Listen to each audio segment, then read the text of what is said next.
Il y a pas de meilleure manière de nous préparer que de dire ne me donnez rien de plus que mon Jésus. Puis j'aime les mots. Les mots sont précis. Les mots veulent dire quelque chose. C'est pas donnez-moi rien de plus que Jésus. Ça serait déjà bien. Et que mon Jésus, ça fait encore toute une différence. Celui qui chante ça se l'approprie. C'est mon Sauveur. C'est mon Seigneur. C'est une belle introduction pour le passage. En fait, ça va être une sélection de passages qu'on va faire aujourd'hui. Mais aujourd'hui, j'ai voulu faire une prédication dite ecclésiocentrique. C'est un gros mot. Je vous explique qu'est-ce que ça veut dire. Centrique, ça veut dire que c'est le centre. Pardon, j'ai dit ecclésiocentrique. C'est une réalité. L'ecclésiocentrie, ça veut dire que l'Église est au centre, en mission. On va parler de stratégie ecclésiocentrique. Ça veut dire que la stratégie de la mission, c'est que l'Église soit au centre. Mais c'est un message christocentrique que j'ai voulu faire aujourd'hui. Donc, c'est centrique, oui, mais on va vouloir centrer sur la personne de Jésus. Jésus est toujours au centre de tout ce qu'on dit, de tout ce qu'on fait, puis de tout ce qu'on enseigne. Toute la Bible pointe vers Jésus, du début à la fin. Mais il y a de ces moments-là où on revient sur mon Jésus, exactement comme il a été chanté, où on porte notre regard sur l'œuvre de cette personne-là, qui est notre Seigneur, qui est notre Sauveur. Et puis aujourd'hui, donc, ça va être un message qui est un petit peu différent de ce que je suis habitué de faire. Habituellement, je vais prendre un passage, puis on va vraiment faire l'exégèse du passage. On va regarder passage par passage, verset par verset, la pensée de l'auteur, puis on va faire sortir vraiment la pensée du texte, et on va l'appliquer à nos vies. On voit encore une fois Jésus partout dans les Écritures. Mais là, je vais prendre une sélection de passages pour faire sortir la personne de Jésus de tout l'ensemble des Écritures, et surtout dans les rôles qu'il a eus et qu'il va continuer d'avoir. Donc, j'ai choisi de ne pas faire de PowerPoint aujourd'hui. Ceux qui prennent des notes, je vous le dis à l'avance, ça va être une stratégie différente. Habituellement, on voit les versets à l'écran, ça facilite la chose, on peut lire les versets ensemble. Là, je vais aller vite. J'ai choisi de faire un autre type de prédication, moins exégétique, plus directive. Là, je vais citer en rafale beaucoup de versets. Je vais nommer les versets 2 fois pour que ceux qui les écrivent, vous ayez le temps de les écrire comme il faut. Et donc, si vous avez manqué des bouts, la bonne nouvelle, c'est qu'il y a toujours la possibilité d'écouter la prédication sur le site Internet ensuite. Donc, c'est ce qu'on va faire aujourd'hui. On va pointer nos regards vers lui. Ce que je souhaite à la fin, c'est qu'on soit émerveillés par notre Seigneur Jésus. Émerveillés. Je sais que j'ai probablement déjà partagé cet exemple-là ici, mais c'est quelque chose qui m'a beaucoup influencé dans mon cœur en tant que prédicateur. C'était l'histoire de deux Américains qui étaient allés, dans les années 1800, qui étaient allés à Londres. Et puis, là-bas, il y avait deux prédicateurs qui étaient de renom international. Le premier, c'était Charles Spurgeon, qu'on appelait le prince des prédicateurs. Et puis, un autre était un expositeur, quelqu'un qui exposait la Bible de façon systématique, puis avec énormément de profondeur. C'était Clark, il s'appelait Clark. Donc, c'était deux monuments qui sont restés à ce jour, des gens qu'on consulte beaucoup. Mais donc, deux Américains étaient allés, et puis quand ils sont arrivés là-bas, ils ont voulu aller écouter ces deux prédicateurs-là, tant qu'à être à Londres. Donc, le premier dimanche, ils sont allés écouter l'expositeur. C'était impressionnant. Ils sont revenus en disant, mais wow! Quel expositeur! Mais quel prédicateur! C'était un compliment. Il y avait cette capacité-là de sortir les Écritures et puis de te faire comprendre le conseil de Dieu là-dedans. La semaine d'après, ils s'en vont écouter Charles Spurgeon. Et quand ils sont revenus, je viens toujours en disant qu'ils étaient dans l'auto en revenant. Il n'y a pas d'auto dans ce temps-là, c'est une calèche. Ils sont dans la calèche puis ils jasent. Puis c'est quoi qui ressort? Mais wow! Quel sauveur! Et la différence, elle est là. Et Spurgeon avait cette capacité-là à faire sortir Jésus comme si le spotlight était sur Jésus et que là, tout ce qu'on avait vu de son message, c'était Jésus. Puis on ne se souvenait plus du gars qui avait parlé en avant. Et ça, c'est la réussite de tous les pasteurs qui cherchent à faire voir mon Jésus. Aujourd'hui, ça va être l'intention. Donc, on va préparer nos cœurs et on va prier. On va entrer dans le message. Oh Jésus, oh Jésus, ne me donnez rien de plus que mon Jésus. Tu es notre Jésus. Tu es ici, Seigneur, et tu es aussi proche de nous que la parole dans notre bouche, que notre prochain respire. Tu nous habites par le Saint-Esprit. On te connaît, on entend ta voix. On est chacun ici les témoins de ton amour qui se renouvelle chaque matin, des bontés qui se renouvellent chaque jour. Tu ne nous as pas forcés à venir ici pour t'adorer, Seigneur. Tu nous as conduits avec notre cœur parce que tu le mérites, parce que ton amour est grand, parce qu'on en est toujours les bénéficiaires, parce que tu nous aimes. Aujourd'hui, Seigneur, ouvre nos yeux pour que ta personne brille devant nous. Conduis-nous autant dans l'émerveillement que dans la crainte respectueuse. Calibre-nous de la bonne manière pour qu'on marche devant toi, avec révérence et aussi avec un cœur débordant d'affection. Donc, Jésus, ce matin, avant d'entendre ta parole, on te demande à toi, par ton esprit, de te révéler à nous. Et quand on va sortir, que chacun soit imprégné de son Jésus, pour qu'on puisse vivre devant toi comme des disciples matures et puis qui reflètent le caractère de leur maître. Sois glorifié dans nos vies, Jésus. Amen. Donc, aujourd'hui, on va commencer avec un petit peu d'historique. L'historique va nous permettre de comprendre pourquoi Jésus vient jouer les rôles qu'il joue. Qui il est dans son essence, dans son identité.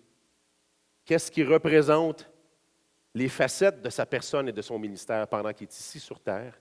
Et qu'est-ce qui représente, qu'est-ce qu'on attend de ce Jésus-là qui va revenir. Pour comprendre ça, il faut comprendre comment il a créé les humains. Il nous a créés dans le Jardin d'Éden, dans une relation parfaite avec lui. Le péché, ce n'était pas son désir. Le péché, ça a été le choix des humains. Les humains ont choisi de prendre la couronne, parce que les humains ont été créés pour Dieu. Ils n'ont pas été créés pour eux.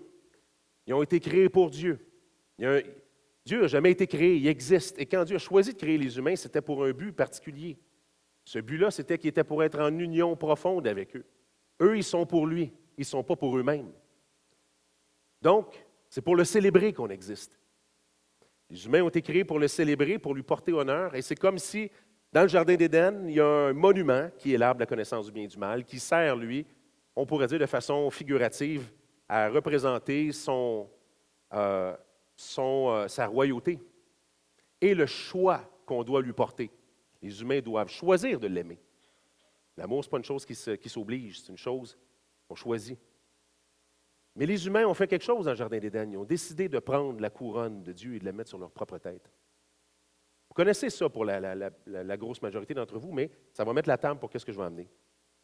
Et ce qu'ils ont fait, c'est qu'en voulant devenir comme Dieu, c'est ce que le diable leur a dit dans Genèse chapitre 3, il leur a dit, le jour où vous mangerez du fruit de l'arbre de connaissance du bien et du mal, vous deviendrez comme Dieu, connaissant le bien et le mal, comme Dieu. Qui s'imagine qu'il va être plus grand que Dieu dans le Jardin d'Éden? Ils ne pensent pas qu'ils vont devenir plus grands que Dieu. Ils vont devenir Dieu sur leur vie. Donc, créé pour Dieu? Non, créé pour moi. Donc, c'est le début d'une phase, on va la représenter comme si c'était une couronne qu'ils mettent sur leur tête. Et là, donc, les humains deviennent séparés de la relation avec Dieu. Ils ont choisi de renier son allégeance pour porter allégeance à eux-mêmes. Depuis ce temps-là, le monde va mal. Parce que Adam devient une menace pour Ève et Ève devient une menace pour Adam. Parce que chacun a sa petite couronne. Chacun essaie de dominer sur l'autre. Si le monde va mal, ce n'est pas parce que Dieu a créé un monde qui va mal. C'est parce que les humains ont décidé de se porter allégeance à eux-mêmes. Donc Dieu les chasse de son royaume. Il les chasse du Jardin d'Éden. Ils ont perdu l'accès à la relation avec Dieu. Et donc, pour un Dieu qui est saint, pour un Dieu qui est juste, il va devoir maintenant exercer sa justice. Maintenant, Dieu qui avait été créé comme le refuge des humains pour être... Dieu a créé les humains pour être à lui, ils sont maintenant sans lui. Et quand ils vont le revoir, ça va être un juge qu'ils vont devoir voir. À moins que Dieu ait une solution. Mais Dieu leur fait une promesse dès le Jardin d'Éden. Heureusement, il leur fait une promesse, puis il leur dit,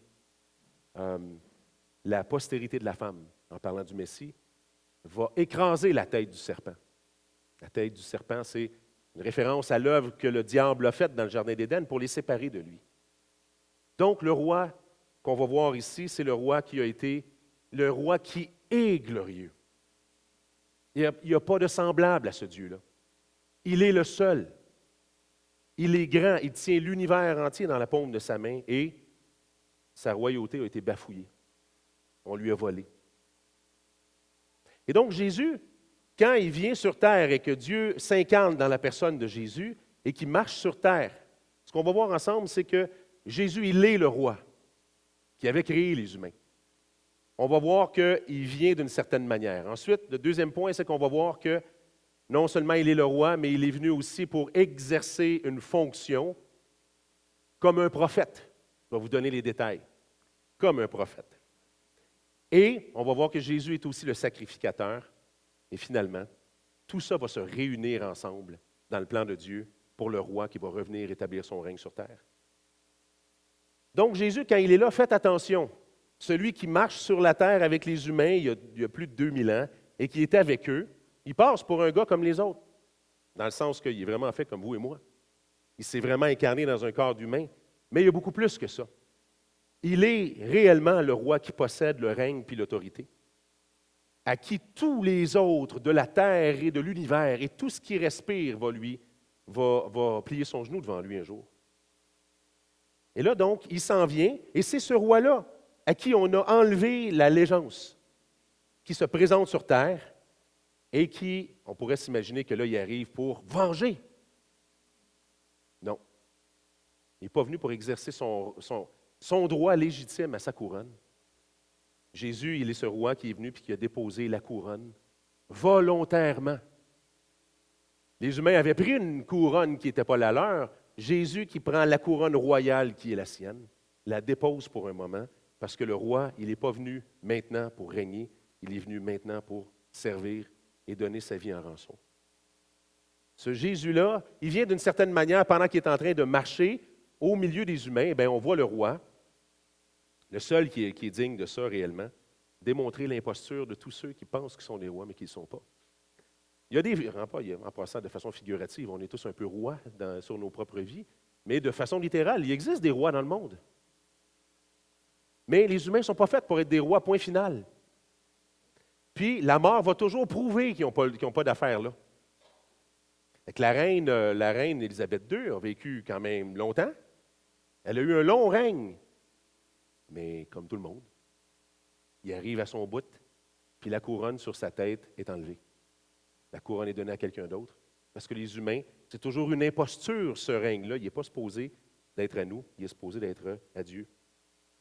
Donc ici, on a réellement l'identité du roi de gloire. Au milieu de la colonie des humains, c'est le roi éternel, c'est l'immortel, c'est le créateur qui marche au milieu des humains. On voyait dans l'Évangile de Jean, au chapitre 1, verset 10, ici on parle de Jésus. On parle de Jésus, l'apôtre Jean le décrit comme étant la lumière du monde qui a brillé sur les humains. Et donc, c'est pour ça qu'on parle de elle. Il va dire « Elle était dans le monde » en parlant de la lumière du monde qui est Jésus. Et le monde a été fait par elle. Et le monde ne l'a pas reçu. On voit aussi dans le prophète Ésaïe, au chapitre 9, verset 5, qu'il était déjà annoncé comme étant celui, on l'appellera admirable, conseiller, Dieu puissant, Père éternel, le prince de la paix. Donc, on n'avait pas ici seulement juste pour tous ceux qui pensent et qui disent que Jésus était un grand maître de morale. On a ici beaucoup plus qu'un grand maître de morale. On a ici le Dieu puissant, celui qui est admirable, celui qui est le Père éternel, le prince de la paix. Le psaume 27, versets 7 à 10, va référer à lui comme étant le roi de gloire. Il est roi. C'est celui à qui on doit le règne, à qui on doit l'allégeance. Dans Daniel, chapitre 7, verset 27, il va dire « Le règne, la domination et la grandeur de tous les royaumes qui sont sous les cieux seront donnés au peuple du Très-Haut. Son règne est un règne éternel, et tous les dominateurs le serviront et lui obéiront. » On parle de celui qui va régner sur Israël. Donc, ce règne-là, c'est le sien, c'est réellement lui. C'est le seul qui possède réellement la couronne. Mais cette couronne-là, encore une fois, il la dépose pour devenir celui qui va servir. Il va venir, attention, il va venir dans son règne. Et quand il va venir dans son règne, tout genou va plier devant lui. Mais maintenant, il était venu pour servir et donner sa vie en rançon. Zacharie, chapitre 9, en parlait au verset 9. Il disait, « Sois transportée d'allégresse, fille de Sion. Pousse des cris de joie, fille de Jérusalem. Voici, ton roi vient à toi. » Ton roi, il s'en vient. Quand un roi s'en vient, il est dans quel genre de véhicule d'habitude? Mettons. Vous avez une idée? Pardon, je le sentais venir. En Ford, en limousine, le minimum. Ou avec un cortège, ou avec des blindés en avant, en arrière, avec toute une série de 4x4 noirs en avant et en arrière. Attends, je ne veux juste pas trop tousser. En ce moment, j'ai une petite affaire dans la gorge, puis ça me réveille la nuit. Fait que, mais ici, donc, le roi était pour entrer juste et victorieux. Quand il entre juste et victorieux, on s'attend à quelque chose comme ça. Il est humble, il est monté sur un âne. Sur un âne, qui répète le passage. Le petit d'une ânesse, comme s'il faut le répéter juste pour être sûr que celui qui lit a bien compris. Non, tu veux dire un cheval? Non, un âne. Y a-t-il quelqu'un qui a déjà vu un âne ici? Qui a déjà vu un âne? OK. Qui a déjà entendu un âne? OK. On se rend compte quand on entend un âne que ce n'est pas là-dessus que tu rentres dans ton règne. Hein? Quand il se met à crier, là, on dirait qu'il fait une crise d'épilepsie. On dirait qu'il ne contrôle pas ce qui est en train d'arriver, là. Il part, puis là, il fait son affaire. Je ne vous le ferai pas, je vais vous l'épargner quand même. Mais voyons, il est victorieux, il est dans toute sa gloire, il rentre, oui, il rentre, mais il rentre sur un âne. Mais qu'est-ce que c'est, cette disparité-là? Il y a un déséquilibrage, il y a quelque chose d'anormal. Il est réellement le Dieu glorieux qui est en train d'entrer, mais là, c'est dans une mission qui dépasse notre entendement. Il est venu pour servir, donner sa vie en rançon pour beaucoup. Ça, c'est Marc 12, 45. Le Fils de l'homme n'est pas venu pour servir, pour être servi, mais pour servir et donner sa vie en rançon pour beaucoup. Donc, on a réellement ici affaire à quelqu'un qui est Dieu incarné dans un corps humain, celui qui possède la couronne, celui qui un jour va entrer dans un règne que tous vont voir et que tous vont admettre.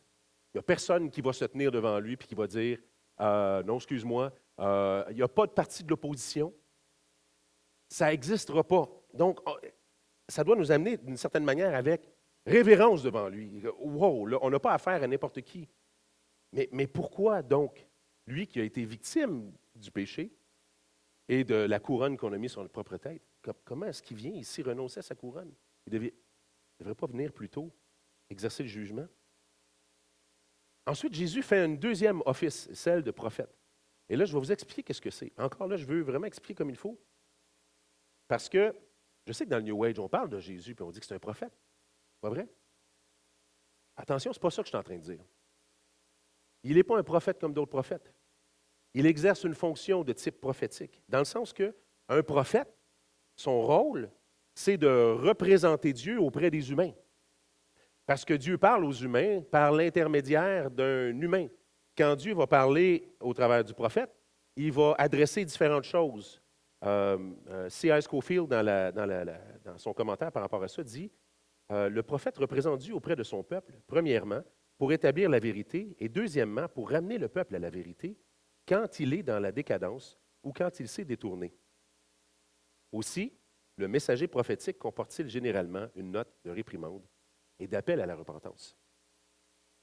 Donc, dans ce sens-là, l'intention puis le désir de Dieu est transféré vers les humains au travers d'une personne qui s'appelle un prophète. Donc, le prophète, il représente Dieu auprès des humains. Dans ce sens-là, Jésus exerce la fonction d'un prophète. Parce que, premièrement, il nous parle de l'amour du Père d'une manière qui n'avait jamais été révélée avant. Le fameux passage de Jean 3, 16 et 17, je vais le répéter, même si la majorité d'entre vous, vous le connaissez. Mais ça nous montre quelque chose qui est révélé ici. Dieu a tant aimé le monde qu'il a donné son Fils unique, afin que quiconque croit en lui ne périsse point, mais qu'il ait la vie éternelle. Dieu, en effet, n'a pas envoyé son Fils dans le monde pour qu'il juge le monde. Pas encore. Il vient dans le monde, mais la couronne, pour un moment, est à côté. Ce n'est pas pour juger maintenant, mais pour que le monde soit sauvé par lui. Donc, il montre l'amour de Dieu de façon extraordinaire. Il vient, puis il révèle. Il révèle aussi la grandeur de la compassion du Père. Dans Luc 4, verset 18, Jésus commence en lisant un passage du prophète Isaïe au chapitre 61. Et puis, il va l'appliquer à lui. C'est lui qui vient accomplir cette chose-là. L'Esprit du Seigneur est sur moi, que Jésus dit, parce qu'il m'a oint pour annoncer une bonne nouvelle aux pauvres. Il m'a envoyé pour guérir ceux qui ont le cœur brisé, pour proclamer aux captifs la délivrance et aux aveugles le recouvrement de la vue, pour renvoyer libres les opprimés, pour publier une année de grâce du Seigneur. Donc là, ici, il arrive vraiment dans un objectif de compassion. C'est la compassion de Dieu qui envoie le roi on pourrait dire dans sa colonie, l'humanité. C'est sa compassion qui envoie. Ce n'est pas sa justice en premier. Sa justice va venir. On va le voir. Sa justice va venir. Et tous vont avoir affaire à sa justice, soit au travers de la personne de Jésus, soit au travers de notre culpabilité. On va voir ça plus en détail. Mais là, ici, il est réellement question de celui qui est venu donner cette opportunité-là pour être pardonné. Sa compassion se démontre aussi au chapitre 9, dans Matthieu, chapitre 9, verset 36. Quand il dit, voyant la foule, il fut ému de compassion pour elle, parce qu'elle était languissante et abattue, comme des brebis qui n'ont pas de berger. Il les voit. Il les voit. Il voit l'état dans lequel ils se sont mis. Il veut venir les sauver. Le fameux passage de Matthieu 11, 28 aussi qui dit, venez à moi, vous tous, qui êtes fatigués et chargés, et je vous donnerai du repos. Donc, dans sa fonction prophétique, il nous révèle l'intention de Dieu. Il représente Dieu auprès des humains et est en train de leur dire, venez à moi. Le Père a compassion de vous. Il nous montre aussi c'est quoi qui est le chemin vers le Père. Comment est-ce qu'on peut aller vers le Père, nous qui portons une couronne? Comment est-ce qu'on peut être pardonné, nous qui sommes coupables? Comment est-ce qu'on peut être justifié, nous qui sommes injustes? Il leur dit dans Jean 14, 6, il leur dit, je suis le chemin, la vérité et la vie. Nul ne vient au Père que par moi. C'est lui qui est le chemin. On voit dans Jean 3, 36 aussi, c'est Jean-Baptiste qui parle et il dit, celui qui croit au Fils a la vie éternelle. Et celui qui ne croit pas au Fils ne verra pas la vie, mais la colère de Dieu demeure sur lui. Donc c'est en croyant au Fils qu'on va au Père. Il vient nous le révéler. Dans Jean 5, 24, Jésus dit, en vérité, je vous le dis, celui qui écoute ma parole et qui croit à celui qui m'a envoyé a la vie éternelle. C'est pas peut-être, c'est pas il espère, c'est pas il y a des chances. C'est il a la vie éternelle quand il a cru. Il a la vie éternelle et ne vient point en jugement, mais il est passé de la mort à la vie. Jésus dit aussi dans Jean 11, verset 25, il leur dit, je suis la résurrection et la vie. Celui qui croit en moi vivra même s'il meurt. Donc, c'est assez clair, qui vient et qui nous explique comment on peut aller au Père. On va voir que s'il nous explique comment, ensuite, il va démontrer la provision par laquelle on peut réellement y aller. Jean 16, verset 24 à 26, il leur dit, alors Jésus dit à ses disciples, si quelqu'un veut venir après moi, qu'il renonce à lui-même ou à ma couronne. Qu'il renonce à sa couronne, à l'allégeance que j'ai portée à moi-même. Qu'il se charge de sa croix et qu'il me suive. Car celui qui voudra sauver sa vie la perdra. Mais celui qui la perdra à cause de moi la trouvera. Donc, c'est réellement le roi. Il est réellement celui qui règne sur toute la terre, sur les cieux. C'est réellement le roi de gloire, mais quand il est venu, il a déposé sa couronne. Ce n'était pas pour exercer maintenant le jugement. C'était pour manifester l'intention de Dieu de sauver ceux qui étaient coupables. Et là, donc, on va voir que le troisième rôle que Jésus a joué, c'est celui de sacrificateur. Si le prophète représente Dieu auprès des humains, le sacrificateur, il représente les humains auprès de Dieu. Les humains ont besoin que quelqu'un paye pour les offenses. Devant la justice de Dieu, quand quelqu'un est coupable, il y a un jugement qui doit avoir lieu. Et Dieu, qui est parfaitement juste, ne pourra pas absoudre celui qui est coupable. C'est impossible. Parce que si Dieu laissait le péché impuni, il deviendrait lui-même tolérant et participant au mal. Et donc, il n'y a pas de péché qui peut entrer dans la présence de Dieu. Puisqu'il n'y a pas de péché qui peut entrer devant la présence de Dieu, bien, tout le système que Dieu avait révélé au sacrificateur était de regarder vers Dieu en disant, bon, ben, on a un animal ici qui n'a rien fait.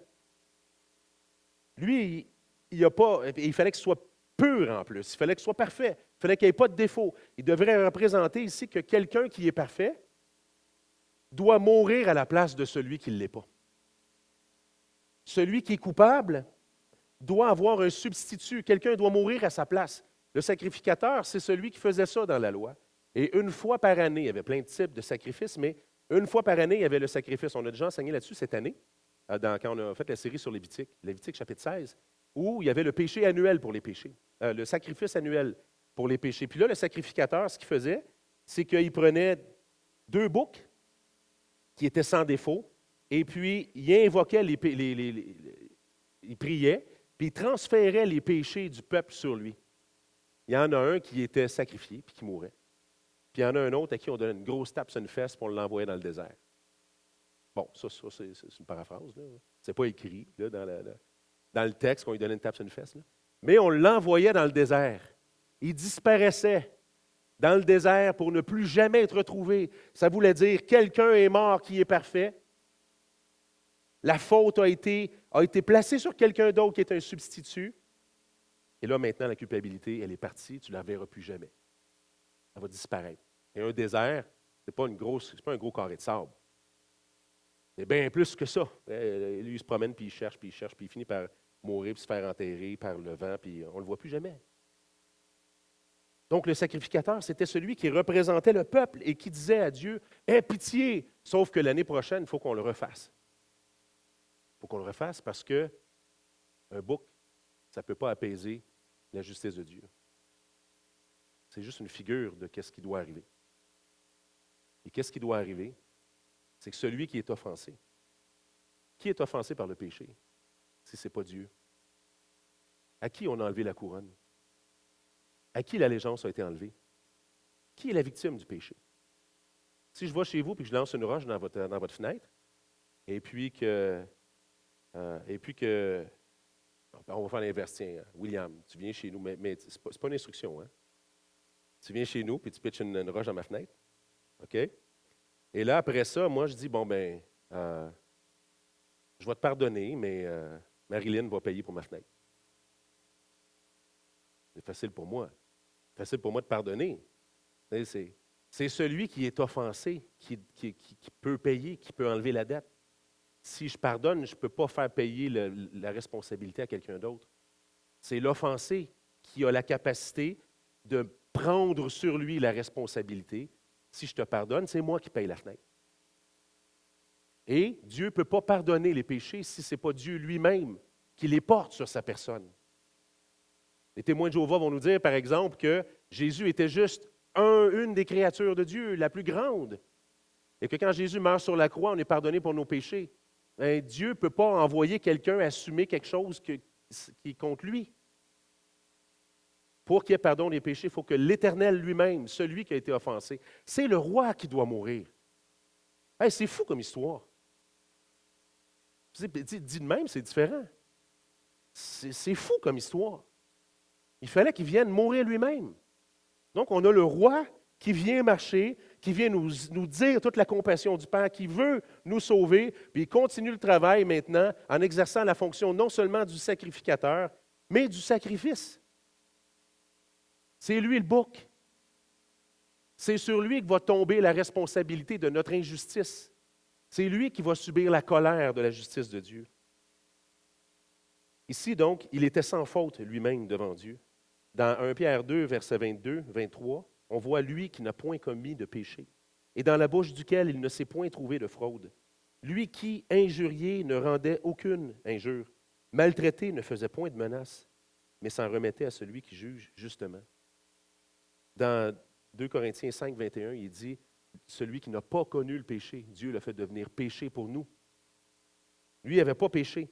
Il fallait qu'il soit sans péché. Mais qui pouvait être sans péché quand tous on est venus au monde dans l'état de la séparation de Dieu? Il fallait que Dieu lui-même s'incarne une face à notre place.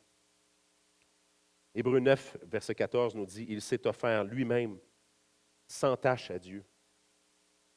Dans Isaïe 53, un passage qui, 800 ans avant Jésus, nous exprimait clairement ce qui était pour arriver. Isaïe 53, verset 10 nous dit, il a livré sa vie en sacrifice pour le péché. Verset 11 nous dit, il justifiera beaucoup d'hommes et il se chargera de leurs iniquités. Donc, Jésus est un sacrificateur. Mais Jésus n'est pas juste un sacrificateur. Jésus est aussi un sacrifice. Donc, il est celui qui offre. En tant que Dieu, en tant que roi, il arrive et auprès de la justice de Dieu, il est celui qui va offrir le sacrifice. Et en tant qu'agneau de Dieu, il va s'offrir lui-même en sacrifice. Il est celui qui offre le sacrifice et il est celui qui s'offre en sacrifice. Il y a un S apostrophe entre les deux, mais ça fait toute la différence. En tant que sacrificateur, il offre. En tant que substitut, il s'offre. Et la justice de Dieu qui nous est donnée quand on a cru, c'est celle-là. C'est celle d'un sauvetage in extremis de la part de Dieu. Et là, trompez-vous pas, ce n'est pas juste parce qu'il meurt que ça règle le problème. Il subit la colère de Dieu. La colère de Dieu, elle est le jugement juste, le juste jugement par rapport aux offenses. Ésaïe, encore une fois, 53, versets 5 et 6, nous disait, le châtiment qui nous donne la paix est tombé sur lui. L'Éternel a fait retomber sur lui l'iniquité de nous tous. Donc, c'est quand même une grosse affaire. Je suis conscient que la majorité d'entre vous, ce n'est pas nouveau là, ce que vous entendez là. Hein? Si vous êtes chrétien depuis longtemps, vous êtes comme, je savais ça. Mon intention aujourd'hui, ce n'est pas de vous apprendre des nouvelles choses. Mon intention aujourd'hui, c'est de mettre les choses dans une perspective, comme une trajectoire logique qui nous conduit à la révérence. C'est une histoire de fou, ça. On parle vraiment du roi. On parle vraiment de celui qui a fait une mission de sauvetage et qui a donné sa vie pour nous. Et ça doit donner quelque chose. Il satisfait pleinement les exigences de la justice de Dieu aussi. Son sacrifice est fait une fois pour tous. Hébreux 10, verset 14 nous dit, « Car par une seule offense, il a amené à la perfection pour toujours ceux qui sont sanctifiés. » Ça veut dire qu'on ne refait pas toutes les années un sacrifice pour les péchés parce que le sacrifice a eu lieu. Excusez-moi. Là, je respire puis je cille. Je me fatigue moi-même. Je ne sais pas si vous l'entendez. Donc, il satisfait les exigences de Dieu. Hébreux 10, verset 19 aussi va nous dire, « Ainsi, frères, nous avons, au moyen du sang de Jésus, une libre entrée dans le sanctuaire. » On peut entrer. Et puis, il peut sauver parfaitement tous ceux qui se confient en lui. Hébreux 7, verset 25 nous dit, « C'est aussi pour cela qu'il peut sauver parfaitement ceux qui s'approchent de Dieu par lui, étant toujours vivant pour intercéder en leur faveur. » Intercéder, et l'Épître aux Hébreux le décrit vraiment dans son rôle de prophète. Dans son rôle de sacrificateur. Le sacrificateur n'est pas mort, il est toujours vivant, et le sacrifice qu'il a fait, il est permanent, et lui, il est permanent dans son désir ici de réconcilier les hommes. Tous ceux qui vont vouloir venir à lui vont pouvoir le faire. Donc, ça nous conduit à c'était ça qui était mon intention aujourd'hui. Mon intention, c'était, quand moi j'étais en train de reconsidérer les choses, c'est de juste remettre les choses dans mon cœur à moi. Ça fait cette année, moi j'ai donné ma vie à Jésus en 91. Ça veut dire que ça fait 34 ans. Ça fait 34 ans que je suis chrétien. Tu sais, puis il y en a plusieurs, c'est que ça fait longtemps que vous êtes chrétien aussi. On oublie la profondeur des fois. On oublie le prix. Puis je me souviens quand j'ai donné ma vie à Jésus, à quel point c'était extraordinaire, c'était incompréhensible. Et ce que ça produit dans nous, c'est un renouvellement de notre intention de vivre complètement pour lui. Et quand on perd de vue ça, il faut qu'on y revienne. Il faut qu'on remette ça devant nous. Nous, on n'a plus à avoir peur de la condamnation de Dieu, mais en même temps, la condamnation de Dieu va venir. D'autres ont besoin d'entendre la bonne nouvelle. Et moi, ben, il faut que je vive de façon conséquente avec la réalité de la grandeur de cet amour-là. Ça doit changer ma vie. Maintenant, donc, qu'on a vu qu'il est le roi, mais il est venu pour servir et non pour être servi. Qu'il était celui qui a révélé la grandeur de l'amour de Dieu pour nous. Il a joué le rôle de prophète. Et il a été le sacrificateur et le sacrifice pour nous réconcilier à Dieu. Et là, on va voir en terminant le retour du roi.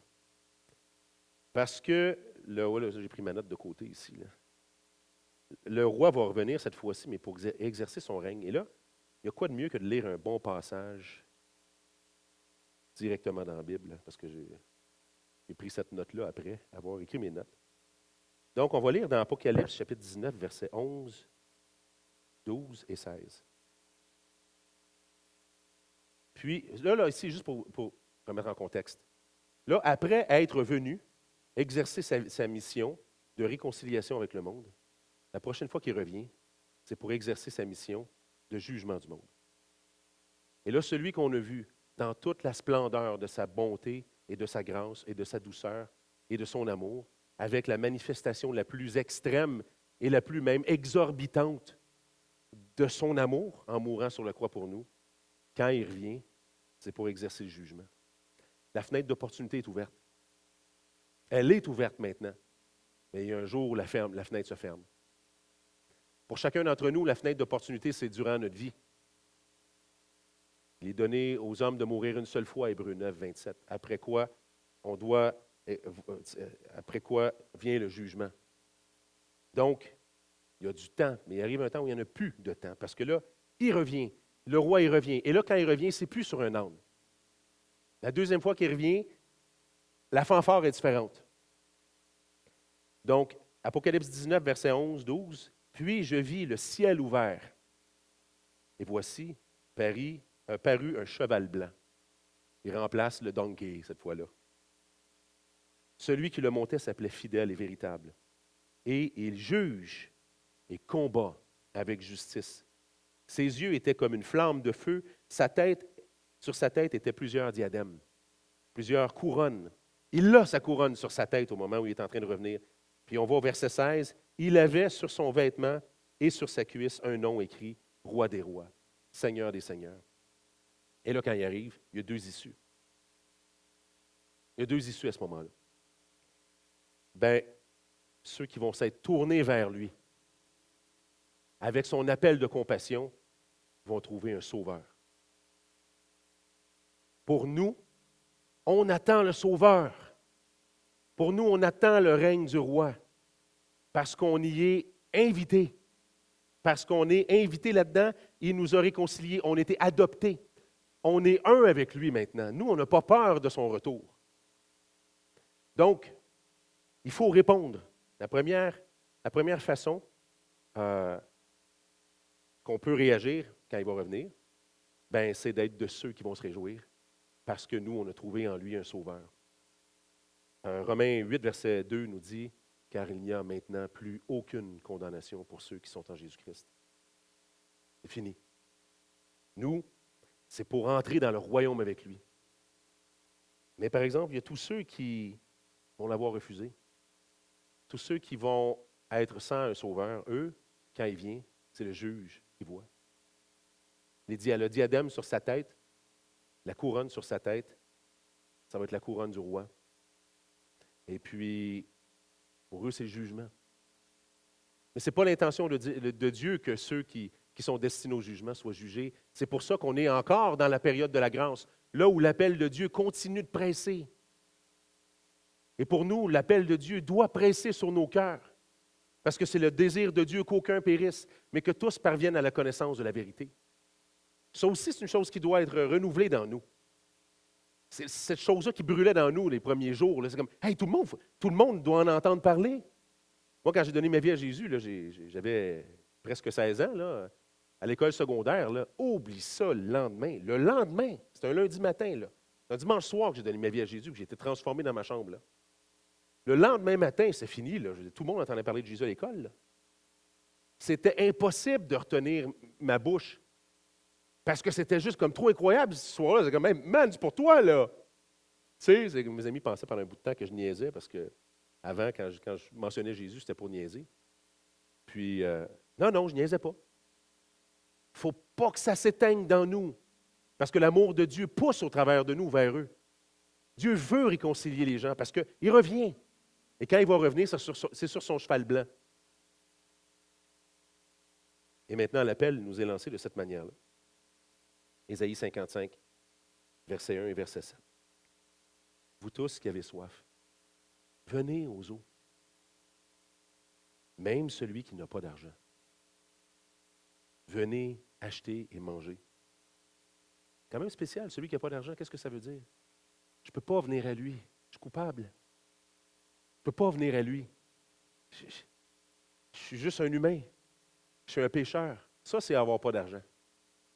Ça, c'est pour avoir les moyens. Il a payé. La bouffe est gratuite. Viens. Tu n'auras pas besoin de faire le chemin de croix ou de monter je ne sais pas trop quel escalier à l'envers sur tes genoux. Puis tu n'as pas besoin. Viens à lui. C'est gratuit. C'est payé. Ça, donc, ça implique de reconnaître son amour puis de venir. Donc, vous tous qui avez soif, venez aux eaux. Même celui qui n'a pas d'argent, venez, achetez et mangez. Ensuite, au verset 7, il va nous expliquer l'attitude de repentance qui est la porte d'entrée. C'est celle de la foi. Que le méchant abandonne sa voie. Et l'homme d'iniquité ses pensées. Et qu'il retourne à l'Éternel, qui aura pitié de lui. Et si je finis avec ce passage-là, c'est parce que je sais que certains d'entre nous, pour la majorité, on a déjà répondu à ce Jésus-là. Je veux nous encourager à renouveler notre engagement. À mesure qu'on est en train de marcher et qu'on avance devant lui, nos pieds s'accumulent encore avec beaucoup de poussière. Les sacrificateurs, on n'a pas le temps d'entrer dans ces détails-là, mais les sacrificateurs, quand ils faisaient leur sacrifice, ils devaient entrer dans la tente et puis il fallait qu'ils fassent un sacrifice pour leur iniquité avant d'être capables d'entrer dans la tente. Puis par le temps qu'ils avaient fait le sacrifice pour leur péché, puis qu'ils se rendent à la tente, leurs pieds étaient sales. Ils s'étaient encore salis. Fait qu'il y avait une cuve qui servait à laver leurs pieds. Ça veut dire que on a besoin de renouveler continuellement pas notre salut. Là. Dans notre cas, ce n'est pas le salut du tout. Le sacrifice est permanent. Mais à mesure qu'on marche avec lui, on continue d'accumuler. C'est normal, on est encore des pécheurs. Il faut qu'on vienne à lui, qu'on lui demande pardon à nouveau. Il faut qu'on invoque son pardon à nouveau. Il faut qu'on rétablisse la relation avec lui.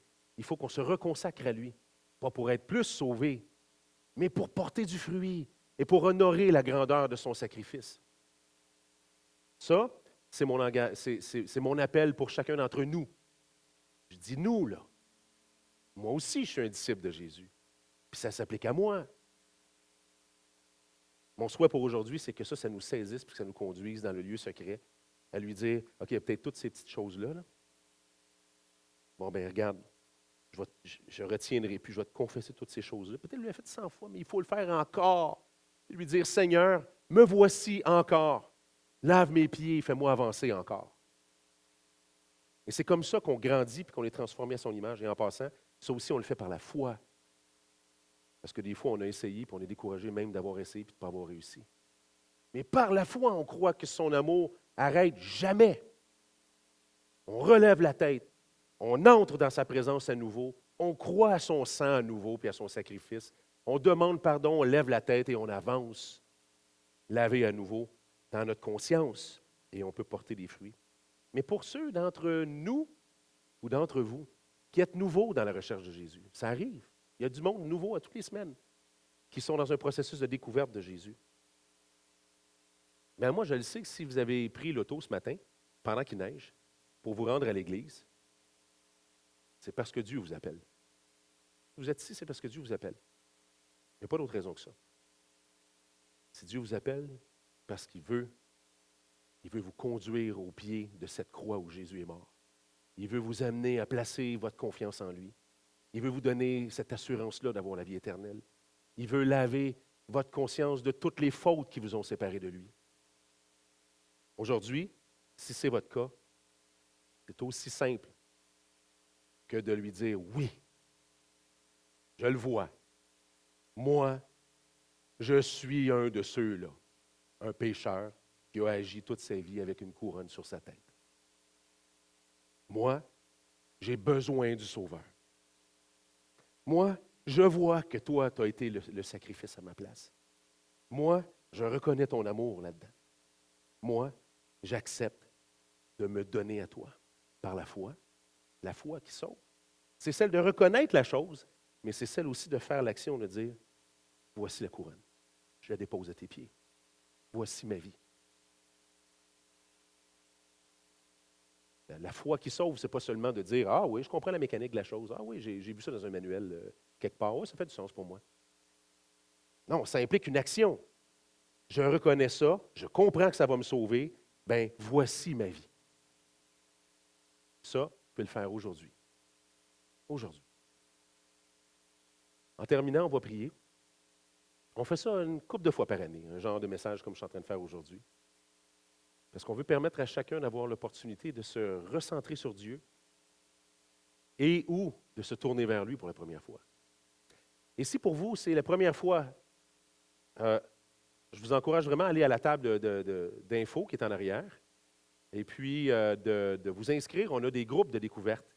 Le groupe de découverte, c'est un endroit où à chaque semaine, on passe au travers de matériel pour permettre aux gens de découvrir justement le plan de Dieu au travers de la croix de Jésus. Et puis je vous encourage vraiment à vous inscrire pour ça. Ça va être la prochaine étape. Donc, on va prier.